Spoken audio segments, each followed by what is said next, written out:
పాఠశాల, వేద పాఠశాల, ఆధ్యాత్మిక విద్యార్థుల అధ్యయనశాల, ఆధ్యాత్మిక జీవిత పాఠాల పరిశోధనశాల. ఆది నుండి బైబిల్ క్లుప్త అధ్యయనానికి మరో సదవకాశం. సార్వత్రిక సంఘ అభివృద్ధి కోసం అందరికీ అందుబాటులో నిర్వహించబడుతున్న ఆదర్శ పాఠశాల.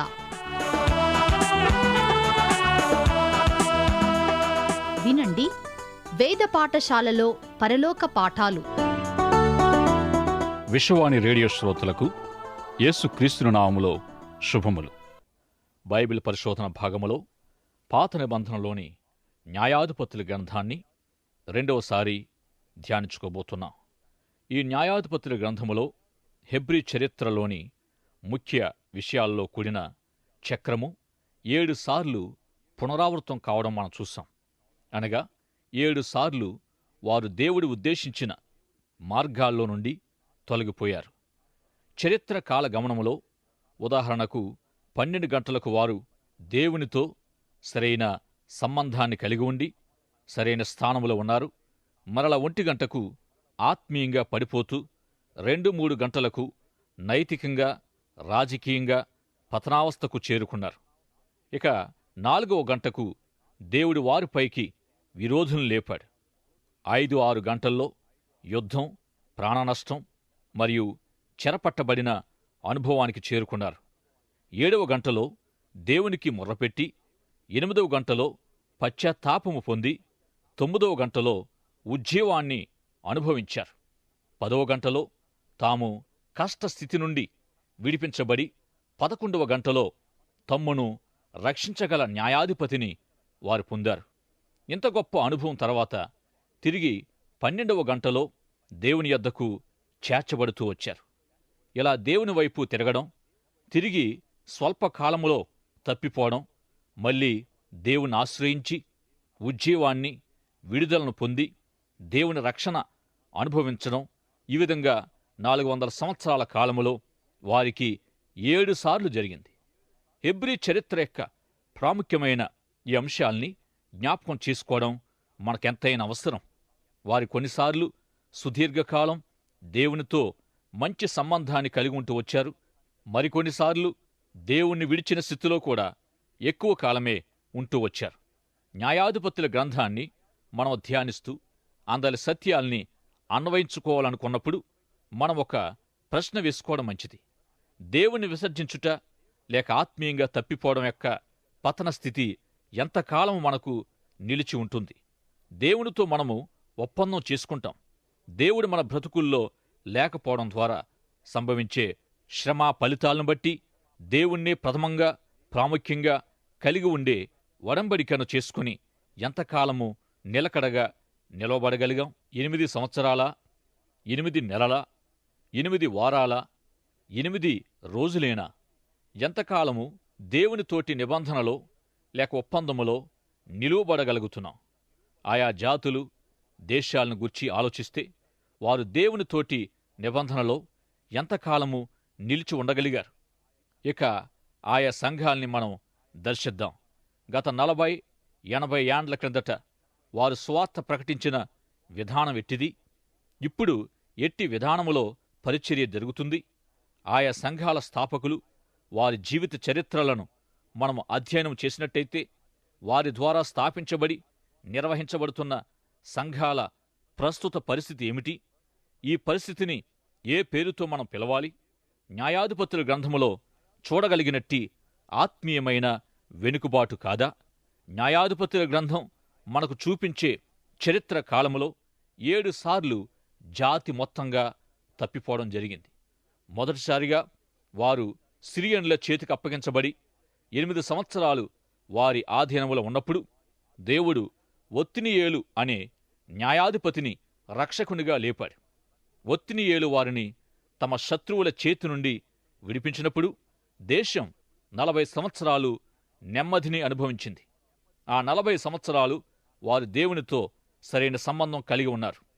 ఈ 40 సంవత్సరాల అనంతరం వారు మళ్లీ తప్పిపోవడం, మోయాబు రాజైన ఎగ్లోను చేతికి అప్పగించబడడం జరిగింది. 18 సంవత్సరాలు వారు ఎగ్లోనుకు దాసులుగా ఉండగా దేవుడు ఏహూదు అను ఒక న్యాయాధిపతిని లేపి వారిని రక్షించాడు. ఈ ఏహూదు ఎడమచేతి వారికి గలవాడు. ఏహూదు ఆధిపత్యములో 80 సంవత్సరాలు వారు నెమ్మదిని, శాంతిని అనుభవించారు. వారు మళ్ళీ దేవుని నుండి వెనుకకు పడిపోయిన దశ కనానీయుడైన యాబీను కాలంలో జరిగింది. ఇతనికి 900 ఇనుప రథాలు కలిగిన సీసెరా అను సైన్యాధిపతి ఉన్నాడు. వారు యాబీనును 20 సంవత్సరాలు సేవించారు. ఈ సమయంలోనూ మనము నాయకత్వపు కొరతను ఇక్కడ మనం చూడగలం. అట్టి స్థితిలో దేవుడు గొప్ప ధైర్యశాలి అయిన దెబోరా అనే స్త్రీ ద్వారా బారాకును తన ప్రజలను ప్రోత్సాహపరిచి కనానీయులపై వారికి జయాన్నిచ్చాడు. సైన్యాధిపతి అయిన సీసెరాను చంపడానికి యాయేలు అను మరొక స్త్రీని దేవుడు వాడుకున్నాడు. యాయేలు సీసెరాను ప్రత్యేకమైన విధానములో సంహరించింది. ఈ యుగానికి ఇదొక బలమైన, చెప్పుకోదగిన విషయమై ఉంది. ఎందుకంటే బలంగా పనిచేసిన 2 స్త్రీల ద్వారా ఇట్టి గొప్ప రక్షణ సంభవించింది. 4వసారి వారు తప్పిపోవడం జరిగినప్పుడు మిద్యానీయుల క్రూరహింసకు వారు గురయ్యారు. ఈ కఠిన శ్రమల్లో వారు మిక్కిలి హీనదశకు వచ్చినట్లుగా దేవుని వాక్యములో మనం చూస్తాం. ఈ సమయానికి దేవుడు గిద్యోను అను రక్షకుని లేపాడు. ఇక 5వసారి వారు దేవునిలో నుండి తప్పిపోయినప్పుడు ఫలితంగా వారు అమ్మోనీయుల చేతికి అప్పగించబడ్డారు. ఆ సమయంలో దేవుడు యెఫ్తా అను న్యాయాధిపతిని ఏర్పాటు చేశాడు. యెఫ్తా గిలాదువాడు, పరాక్రమం గల బలాఢ్యుడు, వేశ్య కుమారుడు. ఇంత యెఫ్తా యొక్క చిరునామా అక్రమ సంతతిగా గుర్తించబడి సహోదరులచే ద్వేషించబడి తరిమివేయబడిన సమయములో అమ్మోనీయులను జయించి ఇశ్రాయేలీయులను రక్షించడానికి ఆహ్వానించబడ్డాడు. అతని శక్తి సామర్థ్యాల వలన వారి న్యాయాధిపతిగా నియమించబడ్డాడు. మన దేశాలపైకి యుద్ధాలు వస్తున్నప్పుడు యెఫ్తా లాంటి వ్యక్తులుంటే నిజంగా ఎంతో సంతోషిస్తాం. ఈ విధంగా యెఫ్తా వారిని అమ్మోనీయుల చేతి నుండి విడిపించాడు. 6వసారి మళ్లీ వారు దేవునిలో నుండి వెనుకకు జారిపోయారు. ఈసారి ఫిలిస్తీయుల చేతి క్రింద వీరు 40 సంవత్సరాలు అణిచివేయబడ్డారు. ఆ సమయంలో దేవుడు సంసోనును లేవనెత్తాడు. ఇతడు గొప్ప న్యాయాధిపతులలో ఒకడు. దేవుడు సంసోనును ప్రత్యేకమైన విధానములో పుట్టించి పైకెత్తాడు, ఎంతగానో హెచ్చించాడు. సంసోను జీవిత చరిత్ర లోతుగా తెలియకపోవడం వల్ల సంసోనును దెలీలా పేరుతో ఎక్కువగా గుర్తిస్తాం. కాని సంసోను గొప్ప న్యాయాధిపతి. ఇతడు ఇశ్రాయేలీయులను ఫిలిస్తీయుల చేతి నుండి విడిపించాడు. అన్యజనుల ద్వారా కలిగిన బలమైన వ్యతిరేకతలు, యుద్ధాలుగాక వారి భక్తిహీనతకు ఫలితంగా లోలోపల వారిలో వారికి అనేక యుద్ధ పోరాటాలు సంభవించాయి. అటువంటి సందర్భాల్లో బయటి శక్తుల జోక్యం లేదు. ఈ 400 సంవత్సరాల కాలములో 3 గొప్ప యుద్ధాలు జరిగాయి. వాటిలో ఈ న్యాయాధిపతులు 19వ అధ్యాయం నుండి 21వ అధ్యాయాల కాలములో జరిగినది ఇట్టి గొప్ప యుద్ధమే. న్యాయాధిపతుల గ్రంథాన్ని భౌగోళికంగాను అన్వయించుకోవచ్చు. న్యాయాధిపతుల గ్రంథాన్ని చదువుతున్నప్పుడు మనము వేసుకోవలసిన ప్రశ్న ఏమిటంటే, ఈ గ్రంథము నుండి మనము గమనించవలసిన ధ్యానపూర్వకమైన వ్యక్తిగత అన్వయం ఏమిటి? 7 సార్లు వారు తప్పిపోవడం మరియు తిరిగి లేవడం అనే చక్రం ద్వారా మన జీవితాలకు అవసరమైన ఉజ్జీవపు అవసరతను మనం గుర్తిస్తాం. ఎందుకంటే మన జీవితంలోని భక్తిహీనతను అనుసరించి ఎన్నో భయంకర ఫలితాలను ఎదుర్కొన్న అనుభవములో మనము కూడా ఉండొచ్చు కదా. అయితే ఇటు దేవునిలోనూ అటు భక్తిహీనతలోనూ ఉండగోరుతున్నంతసేపు ఎటువంటి లాభం, ఫలితం ఉండబోదు. గాని సంపూర్తిగా దేవుని వైపు తిరిగి మొదటి ఒప్పందములో స్థిరపడినప్పుడే ఫలితము దొరుకుతుంది. ఇక ఒక జాతి, దేశము మొత్తానికి ఉపయోగపడే అన్వయము ఈ గ్రంథములో ఉంది. మనం చూచిన 12 నుండి 12 గంటల వరకైన చక్రము, మొత్తం ఆ చక్రం అంతటినీ చుట్టి వద్దామనుకుంటే అందులో ఉన్న తీవ్ర పరిణామాలు మనకు తప్పవు. గనుక దేవుడు ఏదో చేసి బలవత్తరమైన విధానములో మనల్ని మలిచే వరకు మనం ఆగకుండా దేవుడు మనల్ని హెచ్చరిస్తున్న అవకాశాలన్నిటినీ వినియోగించుకొని దేవుని వైపు మళ్ళుకోవాలి. ఈ విధంగా మనకత్యవసరమైన వ్యక్తిగత అన్వయము ఈ గ్రంథములో ఇవ్వబడింది. వ్యక్తిగతమైన జాతి యావత్తుకైన అన్వయాలతో పాటుగా ధ్యానపూర్వకమైన భౌగోళికమైన అన్వయ సందేశాలు ఈ గ్రంథములో ఇవ్వబడ్డాయి. మొదటిగా న్యాయాధిపతుల జీవితాల నుండి మనకిట్టి సందేశాలు లభిస్తున్నాయి. అన్యజాతుల ద్వారానైనా హింస నుండి ఈ న్యాయాధిపతులు తమ ప్రజలను రక్షించారు. ప్రారంభ గ్రంథాల్లోని ఆదాము, కయ్యీను, హేబెలు, నోవహు, అబ్రాహాము, యాకోబు, యోసేపు మొదలైన వారి జీవితాల ద్వారా దేవుడు అనేక విషయాలు మనకు నేర్పించినట్టే న్యాయాధిపతుల ద్వారాను నేర్పించబోతున్నాడు. ఎందుకంటే దేవుడు మనలను తన యందలి విశ్వాసములో అభివృద్ధి చేయగోరుతూ అబ్రాహాము, గిద్యోను వంటి వ్యక్తులను గూర్చి వారి జీవితాలను గూర్చి మనతో మాట్లాడుతూ ఉన్నాడు. ఈ విధంగా ఆయా వ్యక్తులను గూర్చిన సుదీర్ఘమైన వారి విశ్వాస గాథలను గూర్చి మనము తెలుసుకోవాలని దేవుడు కోరుతున్నాడు. మరింత ప్రాముఖ్యమైన సంగతి ఈ న్యాయాధిపతులను గూర్చినది ఏమిటంటే వారు అతి సామాన్యులు. ఘనుల ద్వారా ఘనకార్యాలు చేయించడం కాక అతి సామాన్యులచే అసాధారణమైన కార్యాలు చేయగోరతాడు. ఎందుకంటే సామాన్యులు ఎల్లవేళలా అందుబాటులో ఉంటారు. ఈ విధంగా అందుబాటులో ఉండేవారి ద్వారానే దేవుడు తన రాజ్యాన్ని నిర్మిస్తాడు. ఈ న్యాయాధిపతులకు చెప్పుకోదగ్గ అర్హతలు, శక్తియుక్తులు లేవు. కాని వారు అందుబాటులో ఉన్నారు. అంతే, దేవుడు వారిని ఎక్కువగా వాడుకున్నాడు. కాలేబు తమ్ముడు, కనజు కుమారుడైన ఒత్నియేలు ఇశ్రాయేలీయులకు మొట్టమొదటి న్యాయాధిపతిగా ఉన్నాడు. యెహోవా ఆత్మ అతని మీదకి వచ్చెను గనుక అతడు ఇశ్రాయేలీయులకు న్యాయాధిపతి అయి వారికి శత్రువులుగా ఉంటున్న వారిని ఓడించి వారిని జయించెను. ఇక్కడ ఆత్మతో నింపబడుట అనే మాట ఎంతో ప్రాముఖ్యమైనది. ఒత్నియేలు యెహోవా ఆత్మతో నింపబడి ఉన్నాడు. అనేక వాక్య భాగాల్లో ఆత్మతో నింపబడుట లేదా ఆత్మ ఆధీనములో ఉండుట అనే విషయాన్ని మనం గమనిస్తాం. క్రొత్త నిబంధనలోని పత్రికల్లో కూడా మనము ఆత్మతో నింపబడాలని, ఆత్మ స్వాధీనములో ఉండాలని బోధిస్తుంది. ఇంతకీ దీని అర్థమేమిటి? ప్రస్తుతం మనం న్యాయాధిపతుల గ్రంథములో వ్రాయబడిన హెబ్రీ చరిత్రను ధ్యానిస్తున్నాం.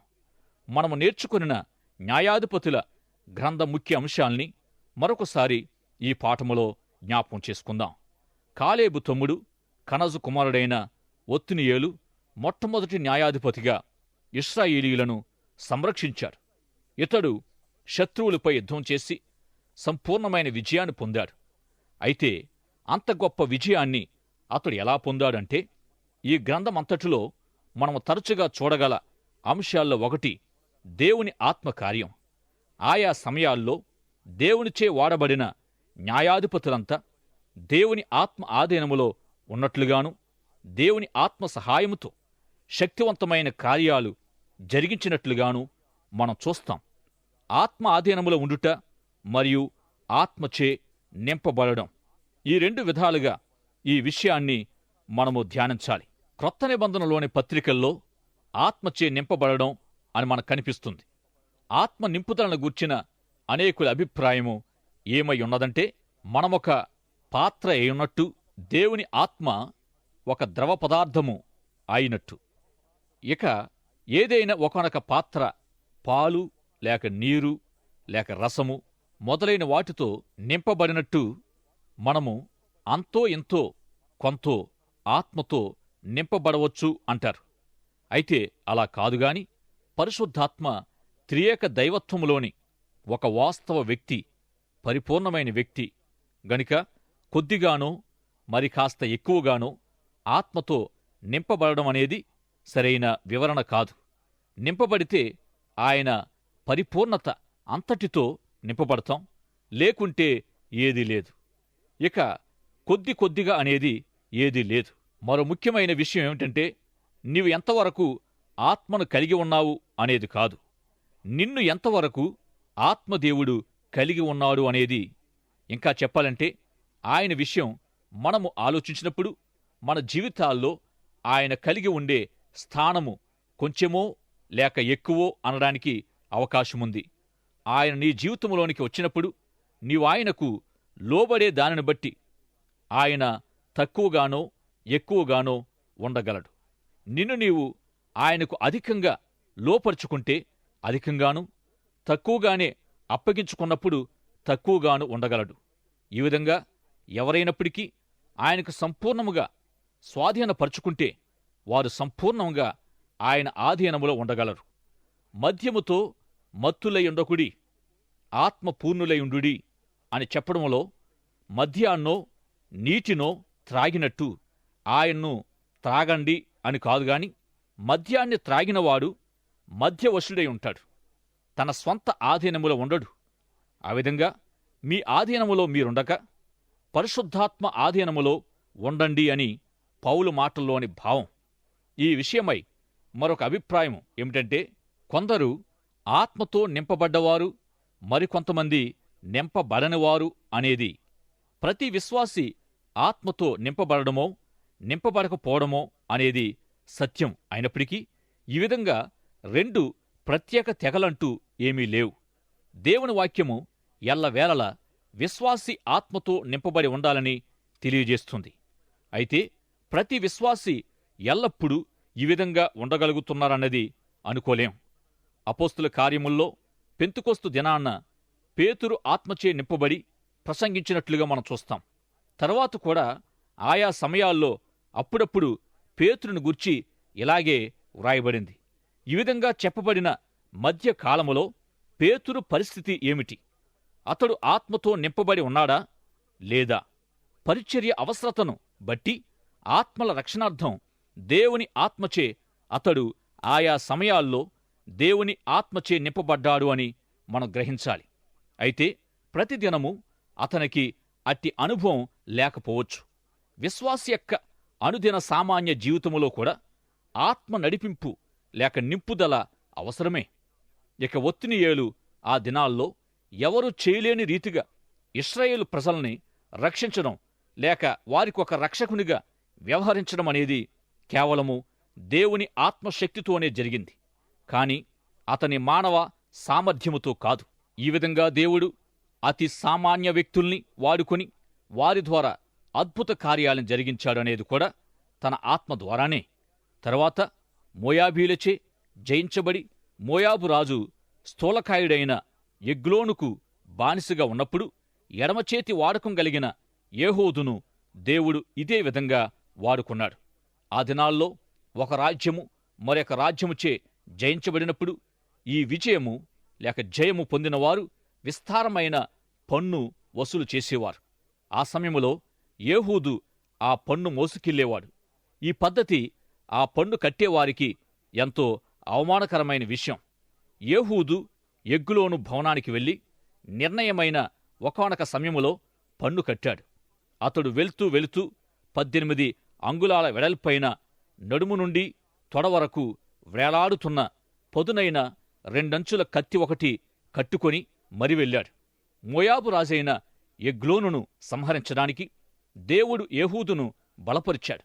ఎలాగంటే ఈ దినాల్లో జరుగుచున్నట్టుగా ఆ దినాల్లో కూడా రాజు యొద్దకు వెళ్లేవారిని పరీక్షించడం జరిగేది. ఆనాడు ఎక్కువగా కత్తి వాడకమే ఎక్కువగా ఉండేది. సాధారణంగా ఏ వీరుడైనా కత్తిని కుడి చేతితోనే ప్రయోగిస్తాడు గనుక ఎడమవైపున కత్తి కట్టుకునేవారు. అందువల్ల ఎడమవైపునే పరీక్షించబడేవారు. ఇక ఏహూదు ఎడమచేతి వాడకం గలవాడు గనుక కుడివైపున కత్తి కట్టుకున్న కారణంగా పరీక్షించేవారికి దొరకలేదు. ఈ విధంగా అతడు సునాయాసంగా రాజు దగ్గరికి ప్రవేశించి, నేను నీకు దేవుని యొద్ద నుండి ఒక మాట తెచ్చాను, అది నేను నీతో చెప్పవలసి ఉంది అన్నాడు. అప్పుడు ఎగ్లోను అదనంగా ద్రవ్యము గాని ఏదైనా బహుమానము గాని ఉండొచ్చు అనుకొని తన దగ్గర ఉన్న వారందరినీ బయటికి పంపి తన ఆసనం మీద నుండి లేచి నిలవబడ్డాడు. అప్పుడు ఏహూదు ఇదే ఆ సందేశమన్నట్లు వెంటనే కత్తి పట్టుకొని మోయాబురాజును పొడిచాడు. ఈ విధంగా ఇశ్రాయేలీయులు మోయాబీయులను జయించారు. ఎడమచేతి వాడకం, రెండంచుల కత్తి మొదలైన వాస్తవాలన్నీ సరియే కాని అంతకంటే ప్రాముఖ్యంగా అతడు ఆత్మచే నింపబడి నడిపించబడ్డాడు. ఏహూదు తనను తాను దేవునికి అప్పగించుకున్నాడు. ఈ విధంగా మన తలాంతులేమైనప్పటికీ, మనం ఏది కలిగి ఉన్నా, ఏది కొరవడినా దేవునికి అప్పగించుకున్నప్పుడు మనల్ని మన పరిస్థితుల నుండే దేవుడు వాడుకుంటాడు. దేవుడు మోషేను ఎదుర్కొని, నీ చేతిలోనిది ఏమిటి అని అడిగినప్పుడు అతడు కర్ర అని చెప్పగానే దానిని క్రింద పడవేయమని దేవుడు సెలవిచ్చాడు. క్రింద పడవేయటమంటే వాటిని సమర్పించటమే.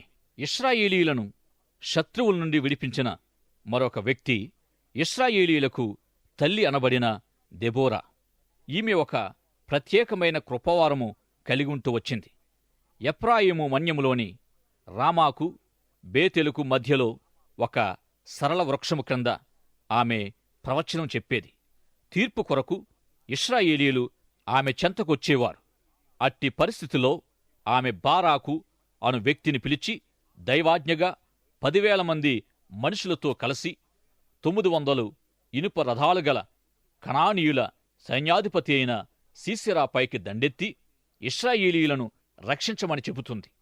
అందుకు బారాకు, నీవు నాతో వస్తే తప్ప నేను వెళ్లేది లేదు అని చెప్పాడు. ఈ సంఘటనను బట్టి ఆ సమయంలో బారాకు విధానం పిరికితనంగా అనిపిస్తుంది.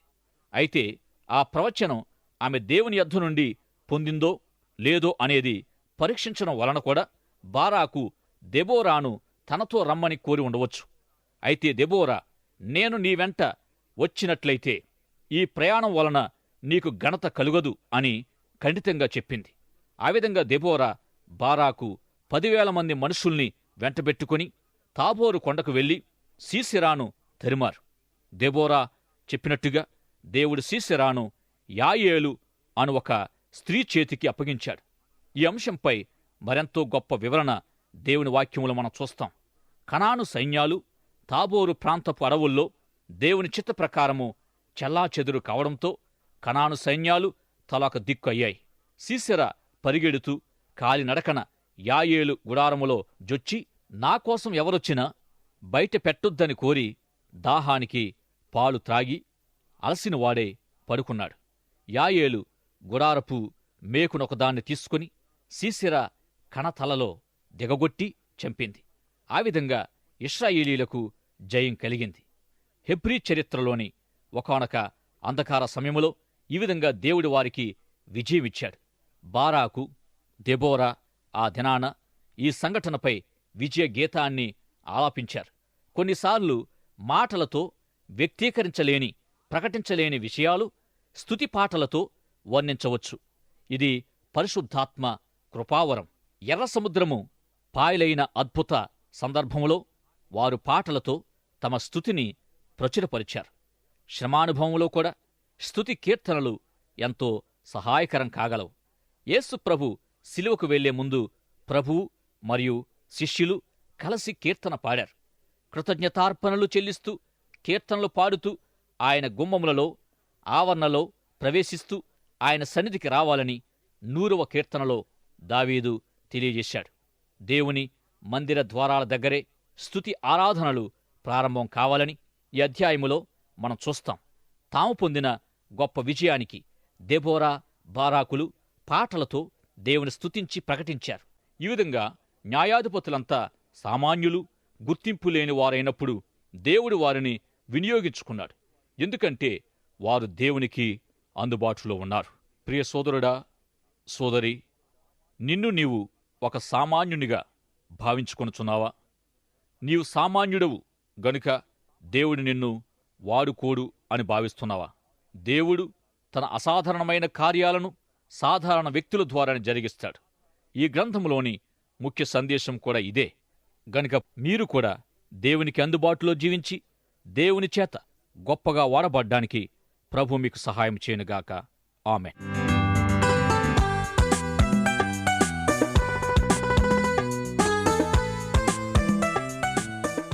వేద పాఠశాలకు క్రమంగా హాజరవుతున్న విద్యార్థులకు మా అభినందనలు. ఈనాటి తరగతిలో మీరు వింటున్న ఆధ్యాత్మిక పాఠాలు మీ వ్యక్తిగత, కుటుంబ జీవితాలకు ఎంతో సహాయపడగలవని ఆశిస్తున్నాం. ఈ పాఠాల ద్వారా మీరు పొందుతున్న ఆత్మీయ మేలులు, ఆశీర్వాదాలు మాకు కూడా తెలియపరచండి. నేటి పాఠంలో మీకు ఏ విధమైన సందేహాలు, ఇంకా అర్థం కాని విషయాలున్నా వెంటనే మాకు వ్రాయండి. ఈ సందేశాలు మరింత సులభంగా అర్థం చేసుకోవడానికి సహాయకరంగా ఉండుటకు ఒక ఉచిత బైబిల్ గైడ్ మీకు పంపించగలం. మా చిరునామా వేద పాఠశాల, విశ్వవాణి, తపాలా సంచి 4, సికింద్రాబాద్ 500017. మా చిరునామా మరోసారి వేద పాఠశాల, Vishwavani, post box number 4, Secunderabad 500017.